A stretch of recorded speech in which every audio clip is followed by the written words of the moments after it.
kind of more recent work, and then some work that I'm working on at the moment as well. And hopefully at the end that will kind of be enough talking points that we can gather around. Susie, you can hear me okay, right? Yeah. Okay. I'm going to share my screen.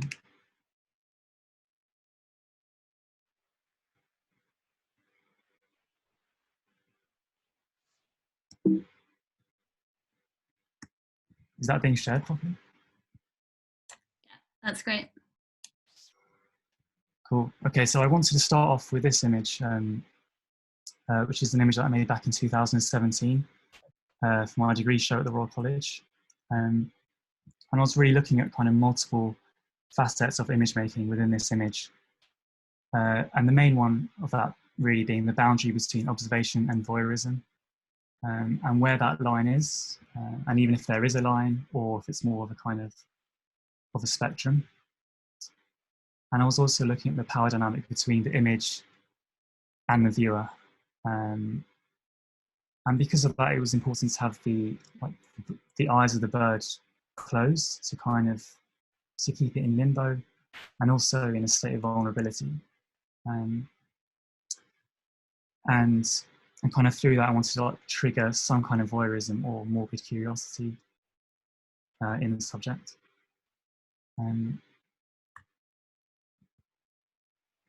That dynamic kind of really extended to how the image was lit, kind of both within the image itself and also within its installation. So within the image, there's this very kind of directional light that kind of guides the eyes of the viewer in a particular direction. And then, I mean, I've shown it in different ways, but originally it was shown in a room that's kind of dimly lit with a single spotlight on it. So there's no real way to kind of avoid the image unless you don't walk into the room. And here's a close-up when just to show that in the image I was trying to really draw attention to the iridescence of the plumage, to kind of tap into the romanticism of the bird, and then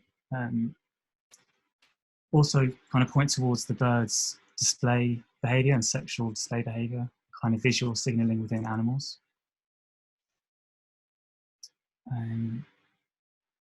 Yeah, so this is actually a taxidermy bird, and I kind of got quite lucky with how it turned out, especially with stuff that's kind of representative or representational. If it's slightly off when it comes to human faces or animals, then it can just throw the whole thing off. If you guys are interested, I'll just post this link onto the chat, which is a whole website about bad taxidermy, if you guys are interested in that kind of thing. Figuring out how to do that now.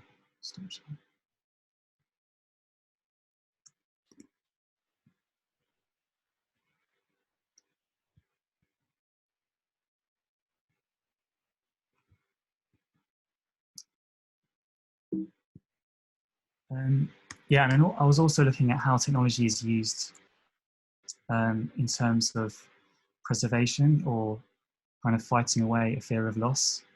And that was kind of very prominent in the Victorian era. So they used a lot of photography and a lot of taxidermy to kind of preserve their loved ones or their kind of deceased pets. And I was also, at the time when I made this image, I was reading a lot around the Paris morgue of the mid-19th century, which was kind of originally set up as a place to go and have these bodies that kind of were unidentified to get them identified, but it turned into much more of like a social venue, like a high society social venue really for, and a lot of locals kind of turned up and a lot of tourists turned up, so it was a bit of a hot spot at the time. So that was kind of where my interest in kind of looking and voyeurism and like where the line is kind of came from. And also I was kind of fascinated by this image by Holbein, which is kind of a mini genre of religious painting called entombment paintings. But this one seemed like the most romanticized out of all of them. It was just super kind of visceral in the way that the figure was rendered. And So that previous image of the pigeon, a lot of people asked me at the time if it was a computer generated image or if it was maybe a time-lapse video. And so kind of from that, I felt compelled to start making work about computer generated imagery, or CGI, and about kind of the shifting nature of images and the place of photography as kind of CGI starts to encroach within the kind of lands of photography. And also just looking into this transition kind of from the real to the photo real. And it was also, I mean, this image is also a reference to the Christ child and its kind of depictions within art history. And this was always a struggle for a lot of Renaissance painters, because it was this problem of how to depict this all-powerful toddler, which is just, I mean, how do you even kind of come across doing that? So it was something that they really struggled with. And obviously CGI is used in films to create things that will just not be, will not come across as convincing using practical effects. So I felt it was good to, it was a good kind of starting point with that. And obviously I should say that this is a photograph that's made to look like it's computer generated.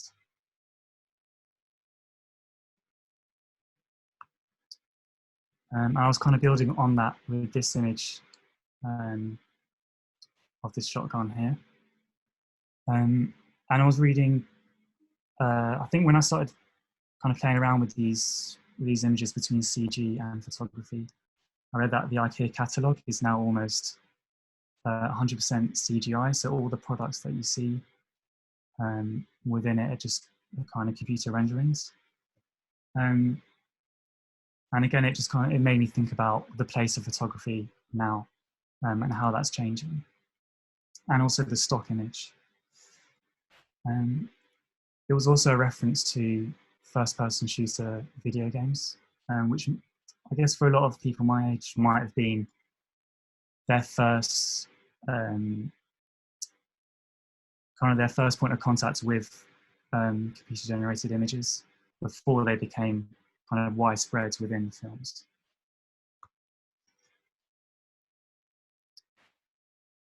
So this was my first CGI film that I made about a year ago. And when I first started working with it, it was very overwhelming because you can potentially make anything, like the possibilities are endless. It's just like this huge kind of like 3D white canvas. So I just decided to focus on the kind of the photographic element of it and almost this obsession with kind of detail and high fidelity kind of photographic detail. And just kind of how seductive that is. So I'll see if I can share my screen for that video.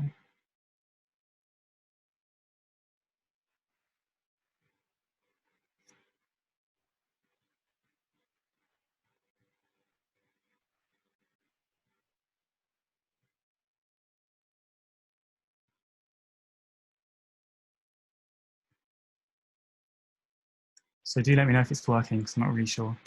Can you hear the sound?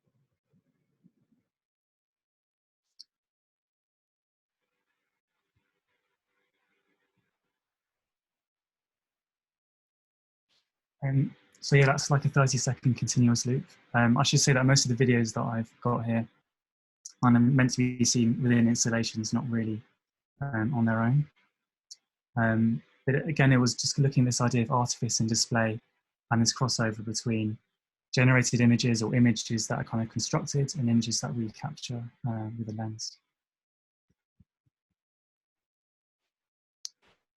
And it was part of this installation here.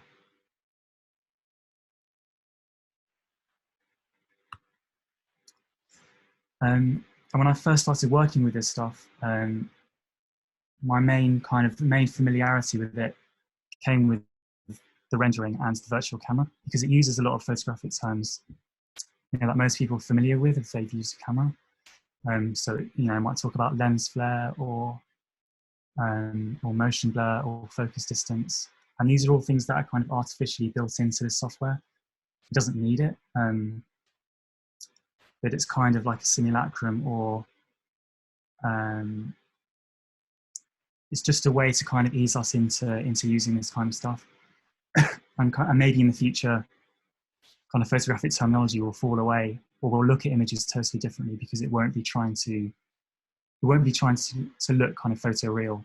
It will just have its own language. And it was also based on this painting, or this kind of series of paintings by Luis Melendez, who's almost this forgotten 18th century still life painter. He painted these really idiosyncratic still lifes where he moved them into a landscape composition.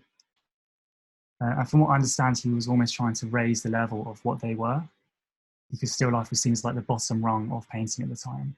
So they're kind of being moved into history painting or landscape painting here. And also they reminded me of generated images, because they're just so meticulous in their detail, but there's this kind of antiseptic, like cold quality to them. That's just this kind of like, it's almost like pure flatness, or like a veneer of kind of reality to it, which is something that I wanted to I wanted to kind of emulate with the CG work.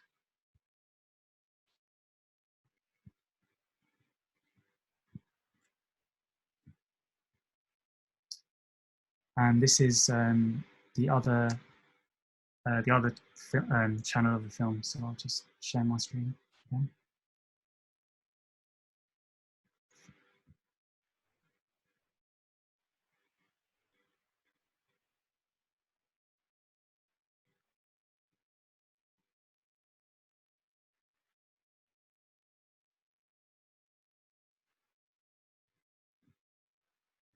Yeah, give me a shout again if it's not working.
yeah, so again, that's also a looped video.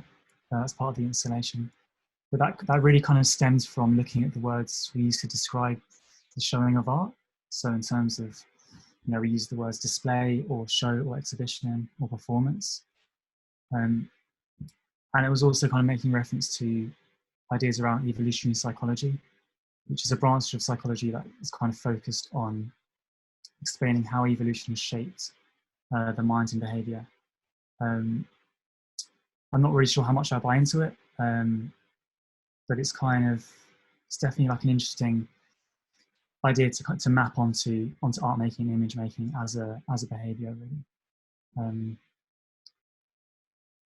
Yeah, it's seductive. Also, it's a slightly off-putting theory, just because it's this all-encompassing idea of behavior. Although it is accepted within the scientific community as well, but there's also a bit of pushback against it.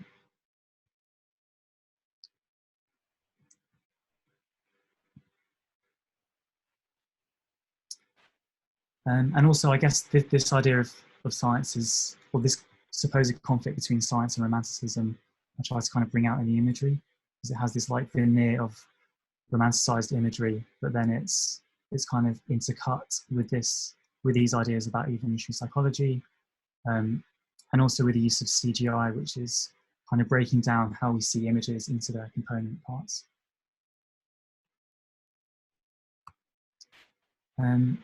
I also made this kind of series of stills, and these aren't drawn directly from the video, but they make reference to it. And I was playing around with just different ideas within surrealism, but also within post-internet art. Within surrealism, I was particularly looking at Magritte and just the idea of like the floating objects against the sky, and also the idea of glossiness. So there's like this sheen. It's like slightly too glossy, the watermelon in this image. And the glossy layer within CGI is fundamental to kind of selling this illusion of reality to the viewer. So it's kind of an interesting thing to play around with. And yeah, it was also meant to kind of see this watermelon as an object of desire. And here's another painting by Melendez. And this is a texture this is what's called a texture map that's used within CG imagery, that's wrapped around a 3D model. So in this case, it's a skull. And if you can just imagine kind of wrapping this image around a model of a 3D skull, it would fit. But I like the idea that there are these kind of super flat images. Like all images, all photographs are kind of flattened versions of reality. They're kind of consumable. But this to me kind of seemed even more so. And I felt, because I'm talking about romanticism quite a lot, it would be good to just have a couple of examples of paintings from the Romantic period. So this is Turner's painting of a steam train. And again, I guess this, this kind of emphasizes a pushback between, again, scientific rationalism of the Enlightenment, and also because it was a reaction to the Industrial Revolution. And so ideas around it were kind of more heavily into individual subjectivity as opposed to objectivity or universal truth. And because of that, I had like a theory of science or like a pushback against technology. And here's like a very kind of bombastic example of romantic imagery by an English painter called John Martin. And these are kind of the extreme versions of romanticism, in that they're kind of super melodramatic and kind of hyperbolic, but also kind of very cinematic as well in this case. And this was kind of my kind of take on it, playing around with it in terms of space. So you have like a large space here. I don't know if you can see in the shared image, but there's like a little fly. the center right. I have no idea if you guys can see that or not. I mean, it is meant to be very small. So yeah, that was me kind of playing around with the sublime and scale within the sublime as well. If you go on YouTube and look up Lion King comparison from the movie that just came out a year ago, and then the cartoon version that was from 1994, you can see this kind of interesting shift in this romantic imagery, going from something that has a lot of expression in the images because it's a cartoon, and then the CGI version, which it looks kind of very sterile, and because it's obsessed with realism, there's no real emotion in the characters. So even though again it has this veneer of romanticism, because it's about nature and wildlife and landscape, it kind of has none of the real facets of it. And then I thought I'd just end with a couple of projects which I'm working on at the moment. So this is one where I'm, as well as kind of deconstructing imagery within the image itself, breaking things down with CGI, I thought I'd also kind of couple that with deconstruction of language.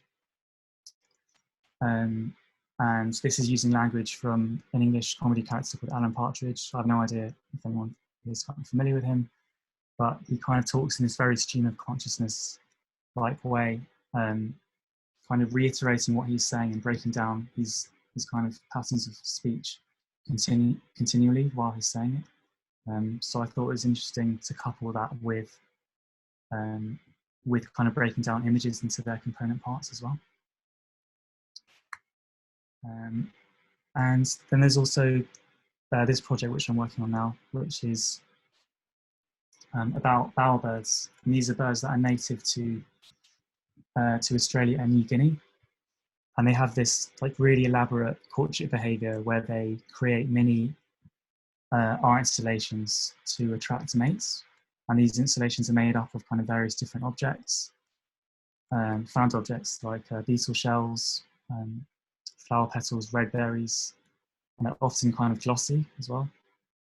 And some of the objects are kind of man-made found objects like pen lids and car keys as well.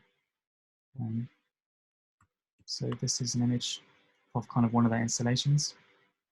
Maybe not the best image, there are better ones than that.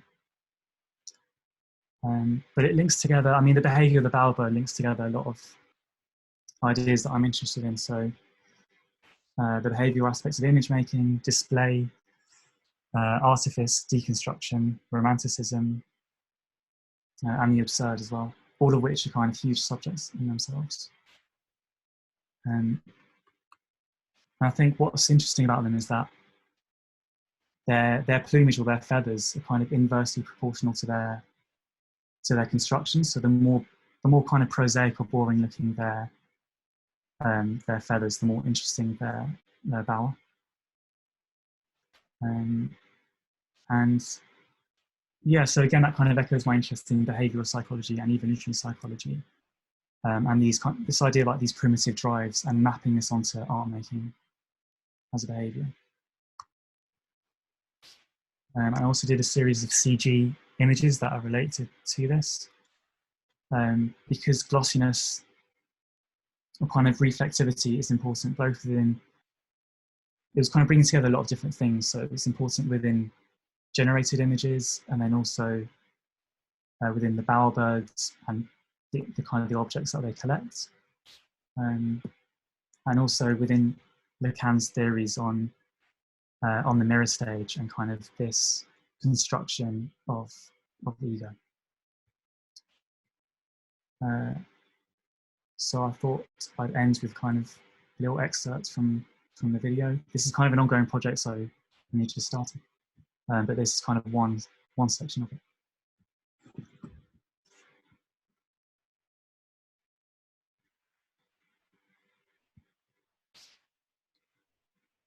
So bear with me.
Okay, so I'm going to stop it there because again, this is like meant for an installation. It's not really the ideal environment to show it, but just to kind of give you a better idea, it just pans over kind of various like varieties of bowerbird, as is kind of like continual memento mori or vanitas video, and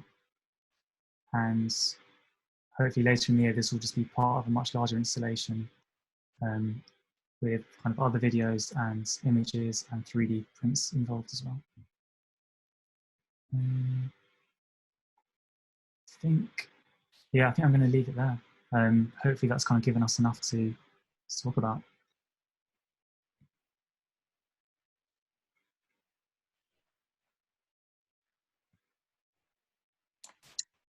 Thanks, Theo.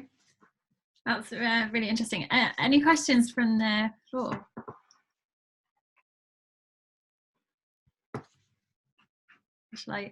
I'll jump in. I've got a few questions.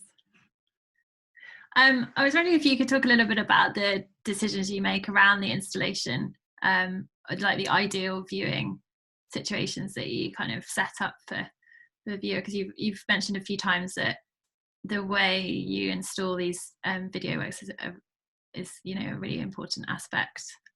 What is there like an optimal situation, or can you talk a little bit about different ways in which you've experimented with different kinds of viewing situation?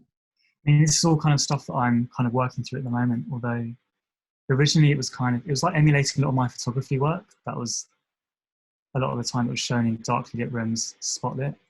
So I did that with the videos at the beginning as well. So I don't know if I showed you an install shot from the video installation. But it was always kind of like a bit of a dilemma of how to figure out how to show video with other things going on at the same time, with other objects or images. So I think I'm gonna kind of change that around a little bit, and start to kind of play around maybe with, I don't know, I just don't want to put screens on a wall anymore. It's just too restrictive. So yeah, I think that's something I'm gonna kind of play around with a little bit.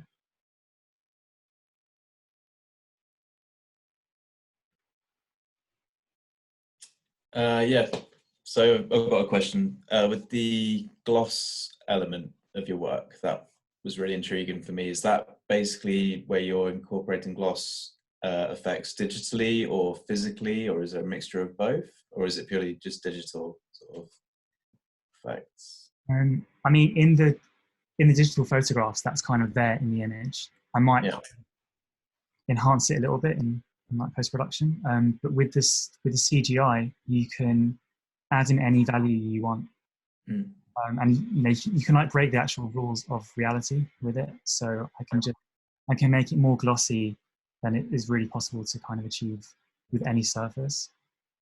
And I think I was just playing around with those values to see what it would do to the image and how kind of people would react to it. And I was also, I think at the time when I was kind of messing about with this, there were these papers or this research that was done about glossy surfaces and how there's this kind of universal, we're kind of universally kind of seduced by them, because I guess they kind of remind us, or like our vestigial selves, of like water sources. So there's this reason that we're kind of drawn towards specular surfaces, even though, kind of fashions change and maybe tomorrow this surface is kind of attractive and this isn't. There's this kind of overall, idea. Yeah. Cool. Yeah, that's a great talk. Thanks. Yeah.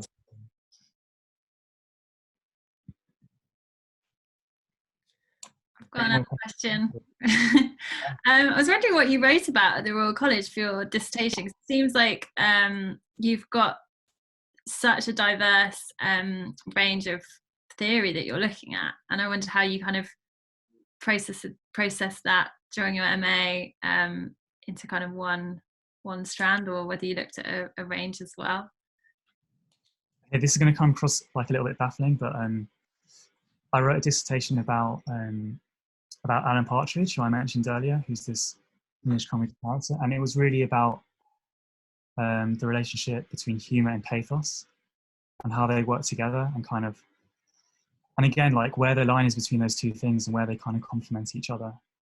You know, so I guess like one extreme example would be something like Tom and Jerry, which has no pathos in it. It's like pure, it's almost like pure humour. It's like there's scenes in it where there's just this like huge amount of violence. Like if it wasn't a cartoon, it's like how would that kind of come across? But because the more you kind of get away from reality, the more you can kind of like push it into something else. I hope that makes sense. Or it's kind of going off on a tangent there, but yeah, this idea of kind of where pathos kind of fits into these things, and where things kind of strike us as true or false. And are you still researching a lot around these ideas of things like the sublime and the absurd, or have you kind of left that a little bit with the MA? I mean, like you said, like there's kind of a lot of different things in there that I'm interested in, so I kind of tend to jump around quite a lot. But at the moment, yeah, I guess at the moment, kind of, yeah, the idea of seduction and evolutionary psychology and behaviour, and kind of mapping that onto image making, I guess that's my focus at the moment. Mm-hmm. Anyone else got any questions, or? Hi, could I? This is Roberta from Mocha London. Hi Theo. I just have one question.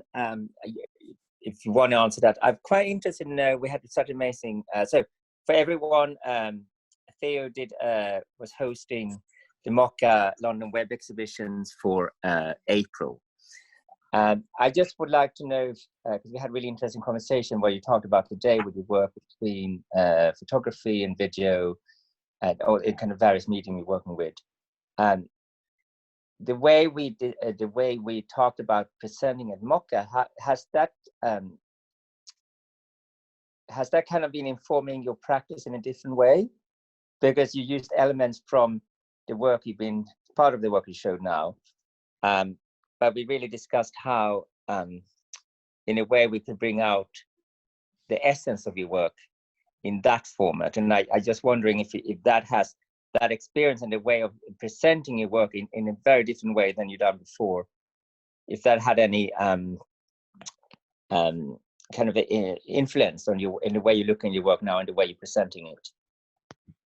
Yeah, I mean, it really made me think a lot about how to use CG. And obviously, like I have done some still images with the watermelon. But I guess I always associated using CGI with video. Like it felt like more compatible with that. But then doing the exhibition at Mocha, because it was kind of constricted, or my exhibition anyway was constricted to stills, it just made me think about how to use CGI within stills and that they could work together. And also like coupling photography and CG, how they would kind of marry together. So I guess that was kind of the main thing in terms of using the work that kind of came out of that, or what I want to kind of move forward with. Yeah, I think it worked really well, and I think it's interesting how we had the stills, we had kind of photography and stills, but we also had the short clips and things. I'm being very pleased that you wanted to work with us. Cheers. And so fun to say that. But yeah, a very nice presentation too. So thank you. Cheers, Roberta. Any other I've got a question. Yeah. Hey. Just at the end there, you talked about some 3D prints in another presentation in the future. I was thinking about what you might plan to get from screen-based elements to physical things, especially with how you talk about how there's a limit that the CG can go past for reality. So in terms of making real objects and things, what's the plan there? I mean, I don't know if I have a plan yet of how to use it, but I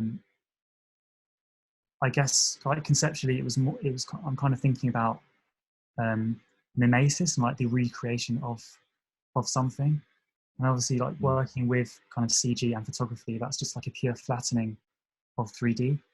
But I was kind of interested in maybe like reversing that process to kind of bring things out into 3 dimensions, or maybe something that kind of was meant to be 2D at the beginning and suddenly like morphed into something that's more tangible. So that's kind of what was in my head. Okay, sounds interesting. I'd like to see it, definitely. Cheers. Yeah, I'll keep you posted. Yeah, can I extend that more? So are you thinking of a print from one of like your models I've seen in ZBrush? So like one of these kind of stock models, or are you thinking of like a scan of one of these dead birds? Like how are you thinking of that? I thought of, I thought of maybe using something that was not intended, not intended to be a 3D sculpture or 3D object, or even like a wireframe. So maybe starting off with a JPEG first, and then trying to like wrap that around something, kind of going that direction, as opposed to maybe starting with something that's 3D in the first place. But I'm not sure. Like I need to kind of play around with a few things to see what I think works well. So it sounds like quite a clunky 3D object. It wouldn't. I mean, you're talking about mimesis, and that sounds like it's quite far from mimesis in a way. Well, I think it kind of depends how you manipulate it, I think, and what you start off with. I think obviously you work a lot with photogrammetry, but that tends to give off like a certain aesthetic with the images. But I think that might change if you start off with like something that's already kind of fully formed, like a very kind of slick image, and try to morph that into something else. I don't know. It's kind of thoughts. I haven't really tried it out yet. It's just quite interesting because there's often in your work there's the confusion between CGI and photography, isn't there? So the birds that you're scanning over are real birds, but then some of the other things you're showing are digital versions of birds, and these are sort of confused. So I wonder how that confusion takes place in the material form. Yeah, I mean, I don't know. Like, I'm not even sure what kind of constitutes something that's 2D. As in, even like a film, or so even like a rotate. I don't know if you saw on Instagram. Like I've done like a few kind of rotating videos of objects, and obviously that's just 2D images giving the illusion of this 3D. Right. Okay. So, yeah.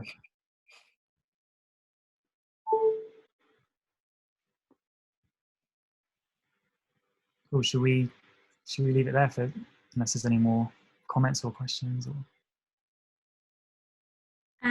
what we do at the end of every talk is if everyone can unmute their microphone, and we'll just give Theo a quick clap.